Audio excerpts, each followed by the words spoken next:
depuis le début, depuis mon enfance, il y a quelque chose qui n'a jamais été normal, c'était ma santé mentale. C'était le fait que je me documente sur mes réactions, sur les remarques que les autres me font. Il m'a fallu quatre fois être internée à l'hôpital. Des piqûres aux fesses qui font que les gens pensent que je ne suis pas sociable, mais je ne peux pas rester assise longtemps. Quand est-ce que les Africains vont commencer à prendre au sérieux la santé mentale? J'ai découvert Halima Gadji par la série Maîtresse d'un homme marié. Mais l'une des choses qui ont aussi retenu mon attention chez elle, c'est le combat qu'elle menait pour vulgariser les problèmes de santé mentale chez les Africains. Aujourd'hui, malheureusement, elle n'est plus de ce monde, mais je pense que son combat doit perdurer. Beaucoup d'Africains souffrent de maladies mentales, mais ne s'en rendent même pas compte, c'est pas pris au sérieux. Vous savez, parfois, ce ne sont pas vos oncles paternels qui vous lancent des sorts. Je dis pas que le monde spirituel n'existe pas, mais parfois c'est pas les démons.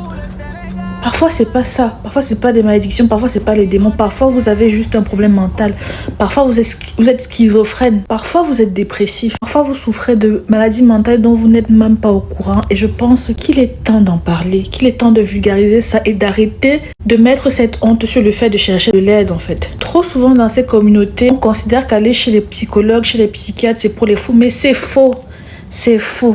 S'il y a une communauté, selon moi, qui a besoin d'aller chez le psy, c'est la communauté afro. Pas parce qu'on est pire que les autres, pas forcément, mais parce que c'est une communauté qui a subi, à mon sens, pour moi en tout cas, plus de traumatisme que toute autre communauté dans ce monde. Et bizarrement, paradoxalement, c'est la communauté qui refuse le plus d'aller se faire soigner. Et je pense qu'il est temps de mettre fin à ça. Malheureusement, la belle Halima Gadji n'est plus de ce monde, mais ce serait dommage mais ce serait dommage que son combat s'en aille avec elle. Je pense que pour ceux qui la suivaient, ceux qui l'aimaient bien, ça lui ferait plaisir de voir que les gens continuent à militer pour apporter de la visibilité à ce combat, pour vulgariser les soins de santé mentale. La santé mentale, c'est important.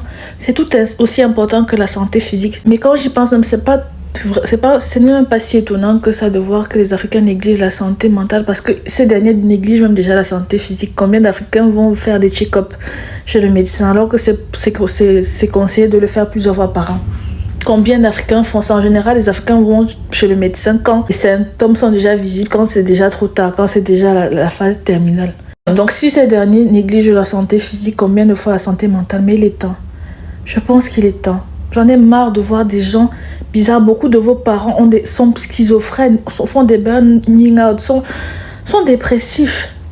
Et au lieu d'aller se faire soigner, ils déversent leur frustration, leur maladie sur tout le monde. Il est vraiment temps que ça cesse. Des salons marocains, parce que je me couche tout le temps. C'est des piqûres qui vont me rappeler tout le temps que je n'ai juste pas écouté et je n'ai pas parlé aux bonnes personnes. Tu vois, c'est des médicaments que je prends jusqu'à présent, la Dépakine, qui fait que elle régularise mes émotions. Parce que quand je suis trop contente, je suis trop contente. Quand je suis trop triste, je suis une fontaine. Quand je suis colérique, alors là, je suis destructif. Je ne fais pas du mal aux autres, je peux me taper. Tu vois? Parce que moi, jamais je peux faire du mal aux autres. Le mal qu'on m'a fait, il y a deux sortes de traumatisés dans la vie. Il y a celui qui va faire en sorte que la société ne soit pas blessée par ce qu'il a vécu. Il va se prendre pour Jésus et vouloir sauver la société jusqu'à se faire clouer.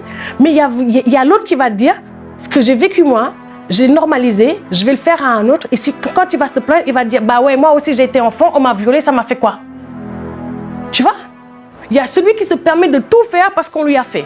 Et il y a celui qui se prend vraiment pour un petit Jésus qui veut sauver les autres. Donc quand elle voit qu'elle ne peut plus, bah elle, sa façon de se sauver, c'est de se taper et de chercher à mourir. Pas parce qu'elle ne kiffe plus la vie, mais c'est juste parce qu'elle ne veut plus voir les gens et être dans un monde où elle a créé. J'ai arrêté les piqûres, parce que les piqûres, ça me rendait comme un zombie. Quand nous, les femmes, qui refusons de manger de la merde, qui refusons de se prostituer, parce que je n'ai pas travaillé. J'ai travaillé partout. Ceux qui me connaissent depuis Plume Glamour ou Titanium savent que j'ai toujours travaillé. Je ne vais pas vous dire que l'argent que j'ai toujours eu a été propre. Parfois, j'ai eu de l'argent sale, mais j'ai pas eu le choix. Mais j'ai juré de ne plus faire ça. Et à partir de ce moment-là, je ne fais que travailler dur. Parce que j'ai une fille qui grandit. Et j'espère qu'elle va grandir avec de l'argent propre que j'ai travaillé. J'espère être sa muse. J'espère vraiment qu'elle veuille me ressembler comme j'ai envie de ressembler à ma mère. Je suis sénégalaise, je suis ivoirienne, je suis maroco, algérienne, je suis berbère, je suis peul de Linguère. Je suis fière de mes origines et je transmets mes origines à mon enfant. N'en voulez pas à ces filles. Essayez de comprendre que le milieu est rempli de caïmans même. Essayez de comprendre que le milieu, les gens ne pardonnent pas. Ces filles, allez voir comment elles ont été éduquées. Allez voir comment on les a vendues. Moi, j'ai la chance. J'ai eu ma mère. Mon père, il n'était pas vraiment présent. Les rares fois où il était présent, il m'a rempli le cœur. Mais il y en a qui n'ont pas de parents, gars. Il y en a qui n'ont personne. Et vous les voyez se comporter de manière bizarre. Et c'est vous qui venez juger ces gens. C'est vous qui venez insulter ces gens. À quel moment on t'a dit que tu es prophète? À quel moment on a dit que tu es Dieu? À quel moment tu as eu l'audace et le pouvoir de dire que lui c'est de la merde et moi je suis bien?